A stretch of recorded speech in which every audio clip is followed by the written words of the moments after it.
ఆగు మాధవ, ఆగు. ఎక్కడికి? ఎక్కడికేంటండి? నా ప్రాణాలా చూసుకునే ఆవుల్ని చంపేయాలని చూస్తానే రాయరు, వాడి ప్రాణాలు తీస్తానండి. ఆ భయంతోనే అడిగాను మాధవ. ప్రతి విషయానికి ఊళ్ళో వాళ్ళందరూ నిన్నే ఉబ్బేస్తారు. దానివల్ల వస్తున్న అనర్థాలివి. వాళ్ళకి వాళ్ళు బాగానే ఉంటారు, మధ్యన అవస్థ పడేది నువ్వు. నా మాట విను మాధవ, జరిగింది మర్చిపో. అన్ని రోజులు మనవి కావు. కానీ ఈ రోజు నాదే అమ్మాయి గారు, తప్పుకోండి. ఆగమంటుంటే నువ్వు రాయుడి మీద చేయి చేసుకుంటే నా మీదొట్టు. అలాగేలేండి.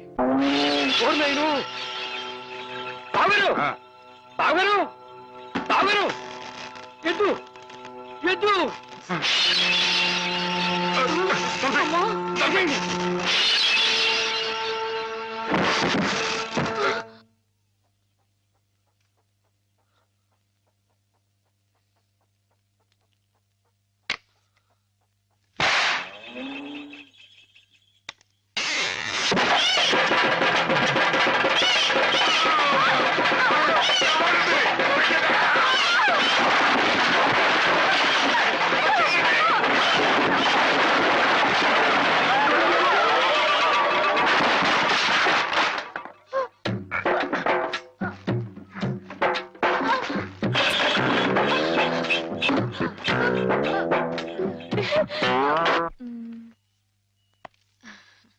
నేను చీర తీసుకుంటాను బావా. అదేమిటి అన్నిటికంటే తక్కువ ధర సెలెక్ట్ చేసుకున్నావు?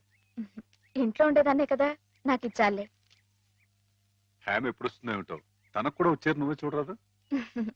నాకేం తెలుస్తుంది బావా, హేమని కట్టుకోబోయేవాడివి, నువ్వే సెలెక్ట్ చేయి. నా సెలక్షన్ తనకు నచ్చుతుందో లేదో. నచ్చకపోతే ముక్కు పిండి కట్టించు. మీ ఆవిడ చేత ఆ మాత్రం కూడా చేయించలేవా?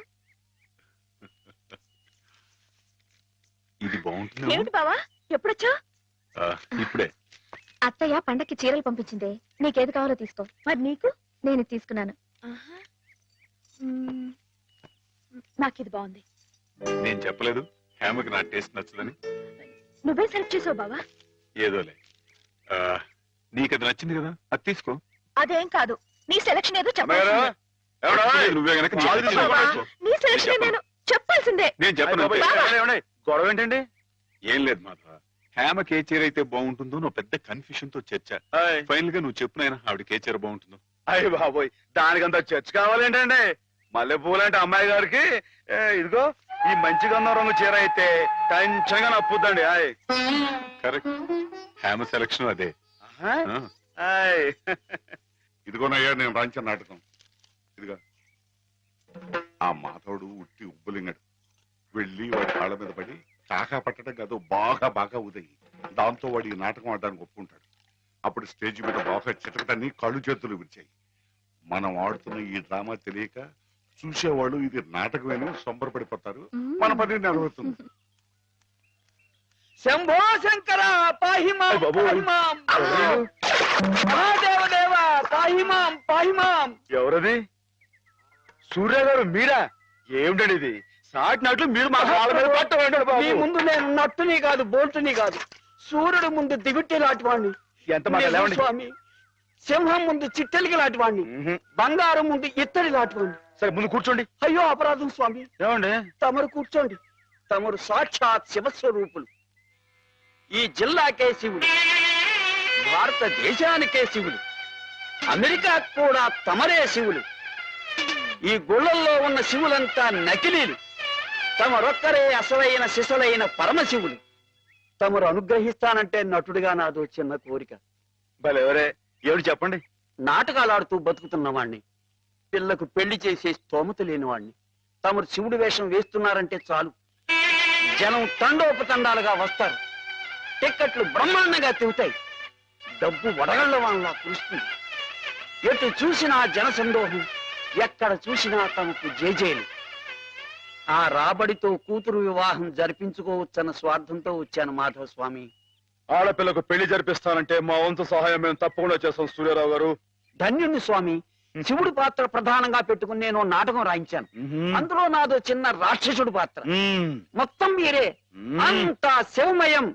రుద్రం భజే శౌర్య భద్రం భజే అని మేము స్తోత్రం చేస్తుంటే తమరు పరమశివులు తాండవం. హరుడు శశిధరుడు అని మేం కీర్తిస్తుంటే తమరు అపర శివుడు నర్తనం లాస్య నర్తనం ఇలా పెద్ద పెద్ద సెట్టింగులతో ఫైర్ వర్కులతో వైర్ వర్కులతో అదిరిపోతుంది అనుకోండి. అదరు కొట్టేస్తాం, మా పార్టీ మాకు వదిలేండి. కథ పార్టీ ఎవరో చెప్పండి. రాక్షసులు తపస్సు చేస్తారు, పరమశివుడు దర్శనమిస్తాడు, ఎవరి చేత చావు రాకుండా వరం కోరుకుంటారు. మరి శివుడు వరమిచ్చేశాడా? గోళా సంఘులు కదండి, పాస్ చేసేయండి. ఆ తర్వాత అప్పుడు ఆ ముష్కర్లు, ఆ దుష్కర్లు శివుణ్ణి చంపబోతే వరం ఇచ్చిన పాపానికి చావు దెబ్బలు తింటూ ఉంటాడు. పార్వతి ప్రవేశించి ధర్మ వినాశకుల మీద దయ్యేమిటని ఈయనకి ప్రేరణ కలిగిస్తే అండి. అమ్మాయి గారు, మీరు దాన్ని ఎలా సాగదీస్తారేమో నాకు తెలియదు కానీ మనం తాండవం చేస్తుంటే స్టేజ్ దత్తలిపోవాలండి. ఈ మధ్యకాలంలో మన స్టేట్ లో ఇట్టాను శివుడు పుట్లు కనిపించాలనా. హేమ నేర్పగలదు, నువ్వు నేర్చుకుంటావు. అది సరే గాని ఇలాంటిది ఎక్కడ ఏ పురాణంలో లేదే. లేకపోతేనేమండి, ఇందులో మా గొప్ప నీతి ఉంది కదండి. మగాడు తొందరపడి తప్పు చేసిన ఆడది సరిదిద్ది మంచేయాలని. ఎప్పుడు నాయన ప్రదర్శన? మీరు ఎప్పుడు పాస్ చేస్తే అప్పుడేనండి. బాబా, అసలు ఎలా మొదలవుతుంది? సుమనస్సుడు.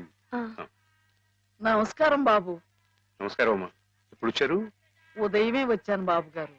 యాత్రల్లో ఎవరో కళ్ళ డాక్టరు పుణ్యాత్ముడు కళ్ళు ఆపరేషన్ చేసి బాగు చేశాడు. అందుకే 4 రోజులు ఆలస్యమైంది. నాన్నగారు మీరు ఎప్పుడొస్తారా అని ఎదురు చూస్తున్నారు. దేనికి? పెద్ద మనసుతో మీరు పెళ్లి సమయానికి అందజేసిన డబ్బు ఆ శుభకార్యానికి ఎత్తు వచ్చినట్టుగా సరిపోయింది. అందుకుగాను మీకెప్పుడు రుణపడి ఉంటానండి. అంత మాట అనకండి బాబు గారు. నా పుస్తకాల మీద సర్వం సహా హక్కుల్ని మీకు ధారాదత్తం చేస్తున్నట్టు పత్రం రాయించాను. సాయంకాలం ఆ పత్రాన్ని పుస్తకాన్ని మీకు అందజేస్తాను. వద్దు బాబు గారు, అంతటి సన్మానానికి తగను నేను. ఆ కాగితంలో మాధవ్ పేరు రాయించి అతనికి ఇవ్వండి బాబు. మాధవ్ పేరా? అవును బాబు గారు, నేను మీ దగ్గర అబద్ధం ఆడాను. గంగలో మునిగిన కేదారనాథుణ్ణి చూస్తున్నా నేను తప్పు చేశాననే బాధ నన్ను తొలిచేసింది. నేను తమకిచ్చిన డబ్బు నాది కాదు. మాధవ ఆవులు నమ్మేసి డబ్బు తెచ్చి నాకిచ్చి తను ఇస్తున్నానంటే మీరు తీసుకోరనే భయంతో నేను ఇస్తున్నట్టు అబద్ధం ఆడించి మీకు ఇప్పించాడు. మాధవ్? మన మాధవ్? మీ ఇల్లు మీ చెయ్యి జారిపోకూడదని వాడి తపన. మీ పుస్తకాల్ని వాడి డబ్బుతోనే అచ్చు వేయించాలని వాడికి ఎప్పటి నుంచో కోరిక.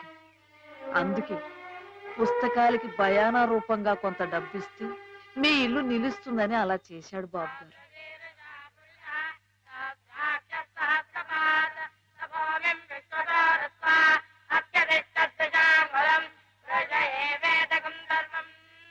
ఆవులు ఏమయ్యాయా అని అడిగితే ఆసుపత్రిలో చేర్పించానని అబద్ధం చెప్పాడు. ఇందుకేనన్నమాట. మన్ను తినలేదని ఆ రోజు గోపాలుడు చెప్పిన అబద్ధం పెంచిన తల్లిని పునీతురాల్ని చేయడానికైతే మమత నిండిన ఈ గోపాలుడు ఈనాడు చెప్పిన అబద్ధం పెంచిన పంచని 10 కాలాల పాటు చల్లగా నిలపడానికమ్మా. నన్ను యువతలి గట్టుకు చేర్చిన మహనీయుడు అవతలి గట్టునే ఆగిపోయాడమ్మా. ఒక్కసారి వాణ్ణి మాధవం తీసుకురాగలవా? అలాగే నాన్న.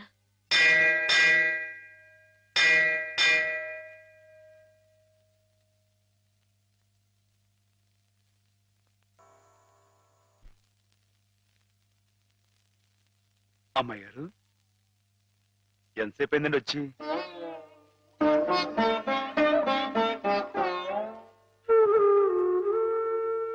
ఏంటి అమ్మాయి గారు అలా కొత్తగా చూస్తున్నారేంటి? నువ్వు చాలా కొత్తగా కనిపిస్తున్నావు మాధవ. అయ్యే బట్టలు, అదే పని, అదే మొహం. నేను కొత్తగా ఊరుకోను అమ్మాయి గారు. నాన్నగారు నేను వెంటనే తీసుకురమ్మన్నారు. అలాగా, పదండి.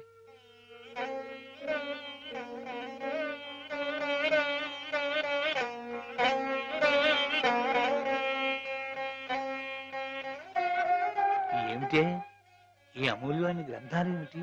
ఆచకు అంకితం ఇవ్వడం ఏమిటి? నేనేం చెప్పను? మామయ్య మంచి పని చేస్తున్నాడు అన్న.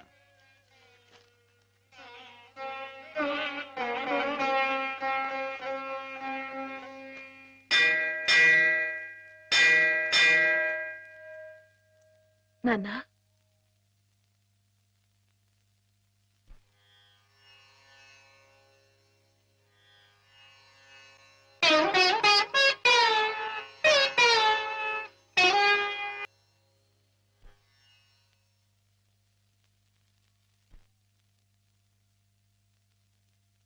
బాబు గారు, బాబు గారు నాకు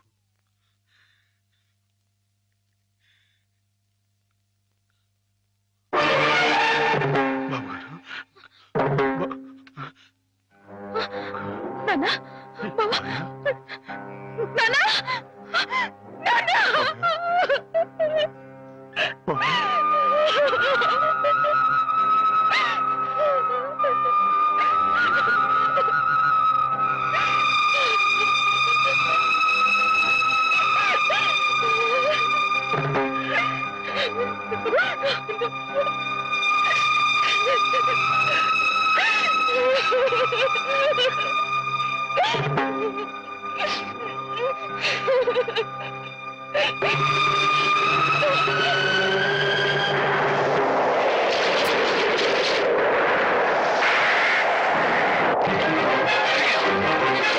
చచ్చిపోతాను నన్ను వదిలేయండి, నేను చచ్చిపోతాను. ఎందుకు చచ్చిపోవాలనుకున్నావు నువ్వు? నాకెవరూ లేరు బాబు గారు. నీ పేరేమిటి బాబు? మాధవయ్య. చూడు మాధవ్, దిక్కులేని వాళ్ళకి దేవుడే పెద్ద దిక్కు.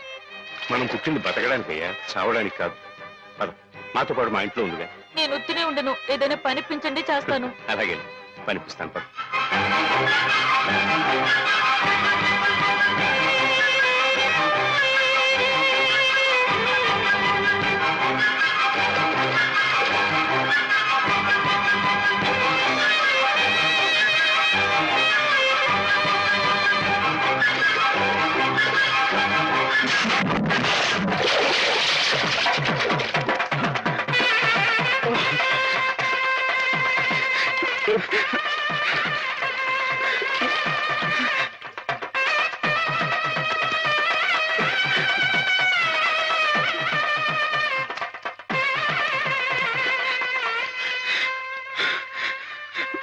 మహేశ్వరుడు, పరమేశ్వరుడు, లోకరక్షకుడు, ఇవన్నీ నీ పేర్లేక?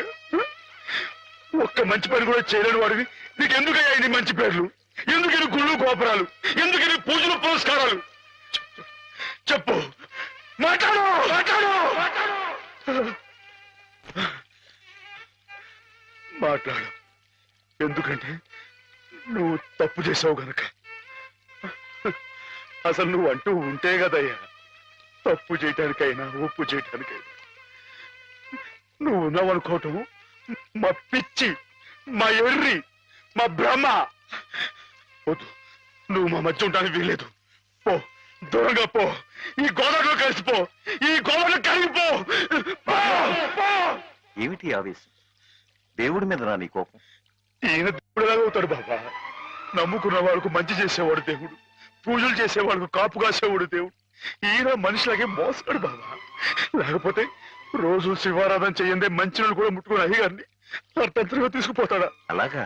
ఆ, అయితే మాత్రం నీకేం అధికారం ఉందని దీన్ని నీటిపాలు చేయాలనుకుంటున్నావు? ఇది నేను చేసుకున్న బొమ్మ, దీని మీద అధికారం నాకు ఎందుకు ఉండదు? నువ్వు చేసుకున్న బొమ్మ మీద నీకు అధికారం ఉన్నప్పుడు ఆ దేవుడు చేసుకున్న బొమ్మల మీద ఆయనకి అధికారం ఉండదా బాబు? బొమ్మ పాత్ర ముగిసింది, రంగస్థలం మించి తప్పించేశాడు. ఆప్తులేని వ్యక్తులు దూరం అయితే వెలితిగానే ఉంటుంది. మెల్లమెల్లగా ఆ బాధని మర్చిపోవాలి. ఎలా మర్చిపోమంటావు బాబా? 10 మాటల్లో 5ంటికి అర్థం చెప్పలేని వాడిని ఆయనతో పాటు సమానంగా కూర్చోబెట్టి ఆయన రాసిన పెద్ద పెద్ద పుస్తకాలన్నీ నాకు అంకితం చేశారు. నేనంత గొప్పనా బాబా? అంత పెద్దోడ్నా? నాకు తాహతుందా? నా కింద కీర్తి ఇచ్చి వారు కీర్తి శేషులు అయిపోయారు. నా మేడం మణారు వేసి ఆయన బట్టలో కలిసిపోయారు. ఊరుకో మాధవ, ఊరుకో. నీ బాబుగారి ఆత్మ శాంతించాలంటే త్వరలో ఆ పుస్తకాలన్నీ అచ్చు వేయించి ప్రజలకు అందించు. ఆయన పేరు శాశ్వతంగా నిలుస్తుంది.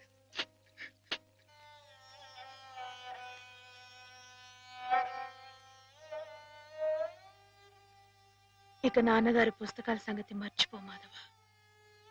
ఈ ఇల్లు నిలబెట్టాలనుకున్నావు, అందుకు నువ్వు కష్టపడింది నష్టపోయింది చాలు.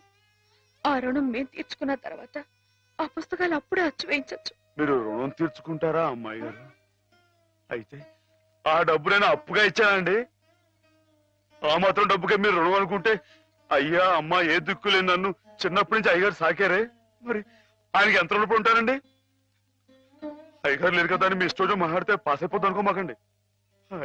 అది కాదు మాధవ, నా ఉద్దేశం అది కాదు. పుస్తకాలు అప్పు చెప్పేటప్పుడు అయ్యగారు నన్ను రామయ్య అన్నారు, కృష్ణయ్య అని పిలిచారు, కృష్ణదేవరాయలు అన్నారు. నేను నిజంగా అంత గొప్పవాడిని కాకపోయినా కనీసం వాళ్ళ మంచితనంలో కొంతని చూపించుకునేవండి. నీకు మించిన బరువును మోస్తున్నావనే కానీ మరేం లేదు మాధవ. నీ ఇష్టం. నాన్నగారిని చనిపోకుండా బ్రతికిస్తానంటే మాకు మాత్రం సంతోషం కదా. మనం ఎవరూ కాదని ఆయన బతికించేది. ఆయన రాసిన ప్రతి అక్షరంలో ఉన్న ప్రాణం, ప్రతి పదంలో ఉన్న భావం.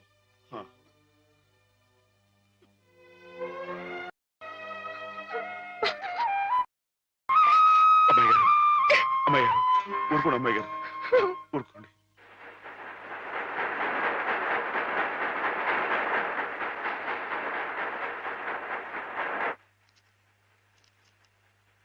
వీటన్నిటినీ మీరు చెప్పిన విధంగా ఇలా క్యాలికో బైండ్ తో అచ్చువేయాలంటే దాదాపు ₹1,00,000 అవుతుంది. లక్ష ఏంటండి, కొంచెం ఎక్కువైనా గానీ ఘనంగా అందంగా అచ్చవ్వాలండి. మరైతే బజానా అండి. ఇదిగోండి ఈ డబ్బులు చండి, లెక్కెట్టుకోండి.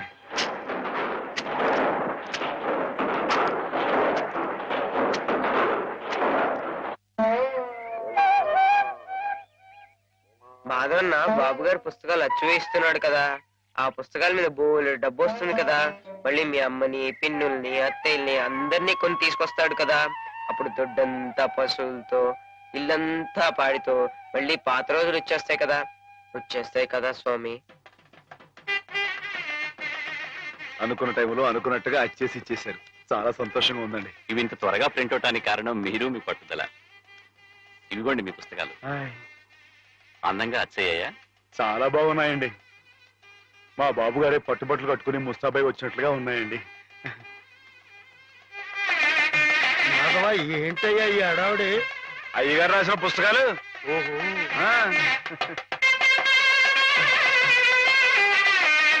ఆగండి ఆగండి. ఇదేంటి పిచ్చాసుపత్రి బండి ఉందండి ఇక్కడ?